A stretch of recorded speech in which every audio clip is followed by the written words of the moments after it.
After reading The Two Stimulus Sources by Dr. Edward Kessler and Martin Luther King Jr., I came up with a research question: how do nonviolent protests and movements affect American society? The three main ideas that arose from my research is that protests and movements have been major parts of American society. Also, nonviolent protests typically have better and more reliable results than violent protests. Lastly, the use of nonviolent protests have been used multiple times during the civil rights movement in order to achieve the intended goals. One person who used the right to protest was Martin Luther King Jr. Martin Luther King Jr. was a prominent civil rights leader who advocated for many nonviolent protests. One thing Martin Luther King Jr. said during his letter from Birmingham jail was, "Nonviolent direct action seeks to create in such a crisis and foster such tension that a community which has constantly refused to negotiate is forced to confront the issue. It seeks to dramatize the issue so that it can no longer be ignored." This quote shows that nonviolent direct action can have positive impact on American society. So if the protests and movements did not happen, then no positive effects could be done on American society. Someone with a similar view to Martin Luther King Jr. is Thomas Jefferson.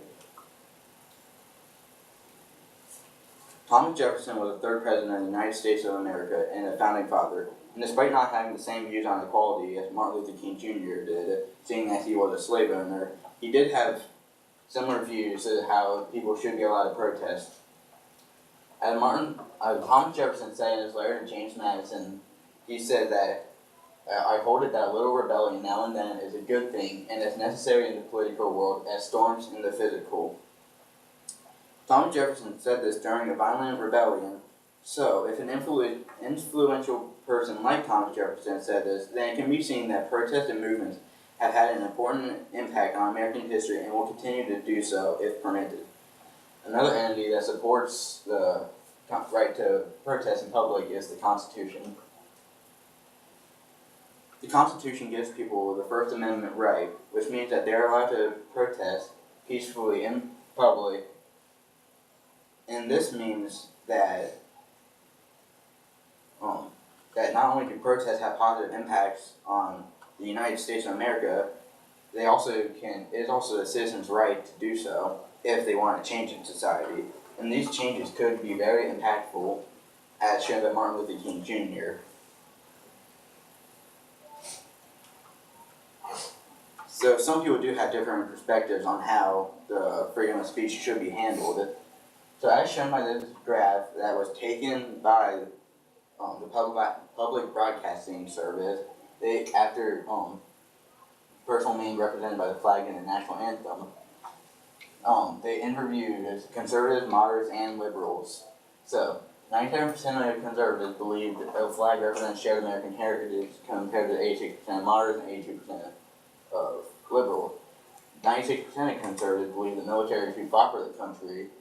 Only 85% of moderates and 75% of liberals thought that. 95% of conservatives thought that it should be tradition that should be honored, compared to 84% of moderates and only 64% liberal. But 86% of liberals believe that the flag represents free speech at any time, compared to only 79% of moderates and 71% of conservatives. So this shows that liberals are more likely to have a nonviolent protest if they want to change in society. So the word "any" is a key word there, as conservatives will most likely still support a protest if they need a change. It's just that the flag represents something much greater to them. So some social protests that have had great results in the past American history would be the Montgomery bus boycott. The Montgomery bus boycott was sparked by a young African American woman named Rosa Parks. The Montgomery bus boycott was a protest intended to desegregate all Montgomery buses by the use of a boycott. This boycott was a nonviolent protest that ended up working, as Montgomery buses were desegregated as a result of this protest.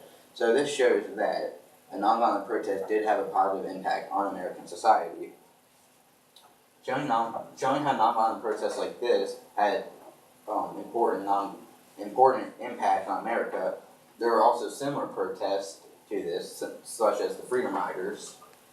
The Freedom Riders were people who would ride into the deep and segregated South in buses in order to generate publicity, similar to how Martin Luther King Jr. advocated for nonviolent direct action to create tension and publicity, so the government would be forced to do something. This ended up working as the peaceful protesters were attacked by white supremacists. This shows how a simple action such as a bus ride can generate a large amount of attention to bring change to America. Also, this information comes from an article called Social Protests, a reputable source teaching about many different types of social protests, such as boycotts and marches. Though some people may say that protests in the past have been more successful because they usually have had one goal in mind, such as the Montgomery bus boycott and the Freedom Riders, this is not true, as the civil rights protests were all part of one major goal of receiving more equality. The first solution to this would be have less restricted access on the First Amendment and nonviolent protest, but have more limitation on violent protest. Some may say that this is a limitation, as sometimes there is a need for a violent protest in extreme cases such as the American Revolution, where nonviolent protest would not have worked. And this could be implemented into society if there's a cause and effect that you ask, and if that doesn't work, it moves into nonviolent direct action, and if it's an extreme case where it's not working, violent action. A second solution would be have less restricted access on students' right to protest in school, though this could be seen as distracting as people are trying to learn in school. But this could be implemented in the same way where nonviolent direct action could be used to generate attention. Ultimately, nonviolent protests have had a reputable history of bringing change as they bring attention to a topic while providing pressure and tension so that society has a reason to make a change.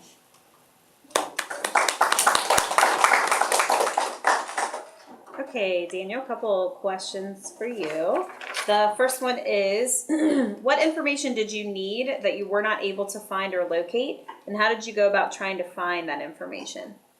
Ultimately, I would have liked to have more protests in the past and doing more with the American Revolution, but it was kind of hard to find, as many of the sources that I found were either unreliable or they're just straight from some sort of textbook, so it's hard to find them. So I ended up doing more of a social aspect to them and using civil rights protests instead. Okay. And then your second question would be, if you had more time, what additional research would you conduct related to this issue?